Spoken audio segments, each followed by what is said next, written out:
പുറപ്പാടിൻ്റെ പുസ്തകം 2-ാം അധ്യായത്തിൻ്റെ 15 നമ്മൾ കടന്നു. മിദിയാനിലെ പുരോഹിതന് 7 പെൺമക്കൾ ഉണ്ടായിരുന്നു. അവർ പിതാവിൻ്റെ ആടുകൾക്ക് കുടിക്കാൻ തൊട്ടികളിൽ വെള്ളം കോരി നിറച്ചു. അപ്പോൾ ചില ആട്ടിടയന്മാർ വന്ന് അവരെ ഓടിച്ചു.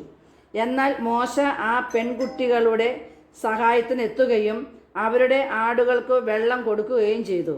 അവർ പിതാവായ നാവുവേലിൻ്റെ അടുക്കൽ മടങ്ങിച്ചെന്നപ്പോൾ അവൻ ചോദിച്ചു, നിങ്ങൾ ഇന്ന് നേരത്തെ തിരിച്ചെത്തിയതെങ്ങനെ? അവർ പറഞ്ഞു, ഈജിപ്തുകാരനായ ഒരാൾ ഞങ്ങളെ ഇടയന്മാരിൽ നിന്ന് രക്ഷിച്ചു. അവൻ ഞങ്ങൾക്ക് വേണ്ടി വെള്ളം കോരി ആടുകൾക്ക് കുടിക്കാൻ കൊടുക്കുക പോലും ചെയ്തു. രാഘുവേൽ ചോദിച്ചു, അവൻ എവിടെ?